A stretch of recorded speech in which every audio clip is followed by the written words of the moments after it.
أعوذ بالله من الشيطان الرجيم. بسم الله الرحمن الرحيم.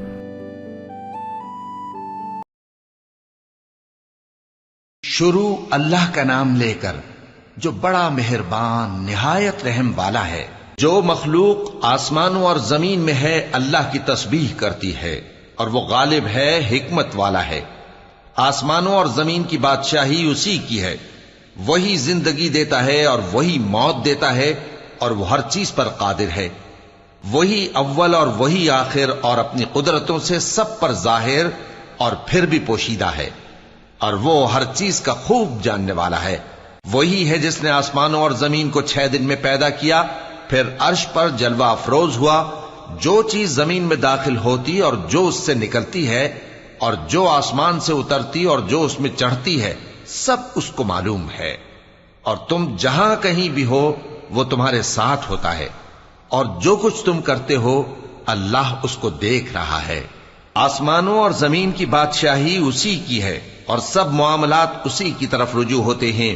وہی رات کو دن میں داخل کرتا اور دن کو رات میں داخل کرتا ہے، اور وہ دلوں کے بھیدوں تک سے واقف ہے۔ لوگوں، اللہ پر اور اس کے رسول صلی اللہ علیہ وآلہ وسلم پر ایمان لاؤ، اور جس مال میں اس نے تم کو اپنا نائب بنایا ہے اس میں سے خرچ کرو۔ اب جو لوگ تم میں سے ایمان لائے اور مال خرچ کرتے رہے ان کے لیے بڑا ثواب ہے۔ اور تم کیسے لوگ ہو کہ اللہ پر ایمان نہیں لاتے، حالانکہ اس کے پیغمبر صلی اللہ علیہ وآلہ وسلم تمہیں بلا رہے ہیں کہ اپنے پروردگار پر ایمان لاؤ، اور اگر تم کو یقین ہو تو وہ تم سے اس کا عہد بھی لے چکا ہے۔ وہی تو ہے جو اپنے بندے پر واضح آیتیں نازل فرماتا ہے تاکہ تم کو اندھیروں سے نکال کر روشنی میں لائے۔ بے شک اللہ تم پر نہایت شفقت کرنے والا ہے، مہربان ہے۔ اور تم کو کیا ہوا ہے کہ اللہ کے رستے میں خرچ نہیں کرتے، حالانکہ آسمانوں اور زمین کی وراثت اللہ ہی کی ہے۔ جس شخص نے تم میں سے فتح مکہ سے پہلے خرچ کیا اور جنگ کی، وہ اور جس نے یہ کام بعد میں کیے وہ برابر نہیں۔ ان کا درجہ ان لوگوں سے کہیں بڑھ کر ہے جنہوں نے بعد میں مال خرچ کیے اور کفار سے جنگ کی، اور اللہ نے سب سے ہی ثواب نیک کا وعدہ کیا ہے، اور جو کام تم کرتے ہو اللہ ان سے واقف ہے۔ کون ہے جو اللہ کو نیک نیتی سے قرض دے تو وہ اس کو کئی گنا ادا کرے گا، اور اس کے لیے عزت کا صلہ یعنی جنت ہے۔ جس دن تم مومن مردوں اور مومن عورتوں کو دیکھو گے کہ ان کے ایمان کا نور ان کے آگے آگے اور داہنی طرف چل رہا ہے، تو ان سے کہا جائے گا کہ تم کو بشارت ہو کہ آج تمہارے لیے باغ ہیں جن کے نیچے نہریں بہ رہی ہیں، ان میں تم ہمیشہ رہو گے، یہی بڑی کامیابی ہے۔ اس دن منافق مرد اور منافق عورتیں مومنوں سے کہیں گے کہ ہمارے لیے انتظار کرو کہ ہم بھی تمہارے نور سے روشنی حاصل کریں۔ ان سے کہا جائے گا کہ پیچھے کو لوٹ جاؤ، پس وہاں نور تلاش کرو۔ پھر ان کے بیچ میں ایک دیوار کھڑی کر دی جائے گی جس میں ایک دروازہ ہوگا، جو اس کی جانب اندرونی ہے اس میں تو رحمت ہے، اور جو بیرونی جانب ہے اس طرف عذاب ہے۔ تو منافق لوگ مومنوں سے کہیں گے کہ کیا ہم دنیا میں تمہارے ساتھ نہ تھے؟ وہ کہیں گے کیوں نہیں تھے، لیکن تم نے خود اپنے آپ کو بلا میں ڈالا اور ہمارے لیے گردش زمانہ کے منتظر رہے، اور اسلام میں شک کیا، اور فضول آرزوؤں نے تم کو دھوکے میں ڈالے رکھا، یہاں تک کہ اللہ کا حکم آ پہنچا، اور اللہ کے بارے میں تم کو وہ شیطان بڑا فریبی فریب دیتا رہا۔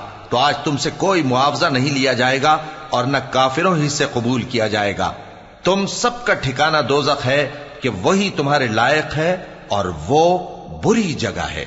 کیا ابھی تک مومنوں کے لیے اس کا وقت نہیں آیا کہ اللہ کی یاد کرنے کے وقت اور قرآن جو حق کی طرف سے نازل ہوا ہے اس کے سننے کے وقت ان کے دل نرم ہو جائیں، اور وہ ان لوگوں کی طرح نہ ہو جائیں جن کو ان سے پہلے کتابیں دی گئی تھیں، پھر ان پر طویل عرصہ گزر گیا تو ان کے دل سخت ہو گئے، اور ان میں سے اکثر نافرمان ہیں۔ جان رکھو کہ اللہ ہی زمین کو اس کے مرنے کے بعد زندہ کرتا ہے۔ ہم نے اپنی نشانیاں تم سے کھول کھول کر بیان کر دی ہیں تاکہ تم سمجھو۔ جو لوگ خیرات کرنے والے ہیں، مرد بھی اور عورتیں بھی، اور اللہ کو نیک نیتی سے قرض دیتے ہیں، ان کو کئی گنا ادا کیا جائے گا، اور ان کے لیے عزت کا صلہ ہے۔ اور جو لوگ اللہ اور اس کے پیغمبروں پر ایمان لائے، یہی اپنے پروردگار کے نزدیک صدیق اور شہید ہیں۔ ان کے لیے ان کے اعمال کا صلہ ہوگا اور ان کے ایمان کی روشنی بھی ہوگی۔ جن لوگوں نے کفر کیا اور ہماری آیتوں کو جھٹلایا وہی اہل دوزخ ہیں۔ جان رکھو کہ دنیا کی زندگی محض کھیل اور تماشا اور زینت و آرائش اور تمہارے آپس میں فخر و ستائش اور مال و اولاد کی ایک دوسرے سے زیادہ طلب و خواہش ہے۔ اس کی مثال ایسی ہے جیسے بارش کہ اس سے اگنے والی کھیتی کسانوں کو بھری لگتی ہے، پھر وہ کھیتی خوب زور پر آتی ہے، پھر اے دیکھنے والے تو اس کو دیکھتا ہے کہ پک کر زرد پڑ جاتی ہے، پھر چورا چورا ہو جاتی ہے۔ اور آخرت میں کافروں کے لیے عذاب شدید اور مومنوں کے لیے اللہ کی طرف سے بخشش اور خوشنودی ہے۔ اور دنیا کی زندگی تو دھوکے کا سامان ہے۔ بندو اپنے پروردگار کی بخشش کی طرف اور جنت کی طرف لپکو جس کا عرض آسمان اور زمین کے عرض کا سا ہے، اور وہ ان لوگوں کے لیے تیار کی گئی ہے جو اللہ پر اور اس کے پیغمبروں پر ایمان لائے ہیں۔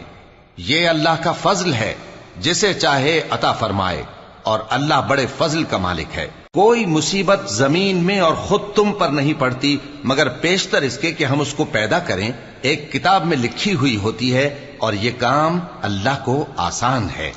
تاکہ جو فائدہ تمہیں حاصل نہ ہو سکا اس کا غم نہ کھایا کرو، اور جو تم کو اس نے دیا ہو اس پر اترایا نہ کرو۔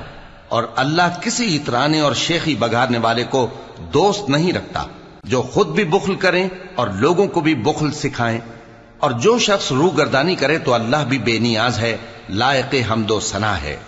ہم نے اپنے پیغمبروں کو کھلی نشانیاں دے کر بھیجا اور ان پر کتابیں نازل کی اور میزان عدل، تاکہ لوگ انصاف پر قائم رہیں، اور لوہا پیدا کیا کہ اس میں اسلحہ جنگ کے لحاظ سے زور بھی بہت ہے اور لوگوں کے لیے فائدے بھی ہیں، اور اس لیے کہ جو لوگ بن دیکھے اللہ اور اس کے پیغمبروں کی مدد کرتے ہیں اللہ ان کو معلوم کرے۔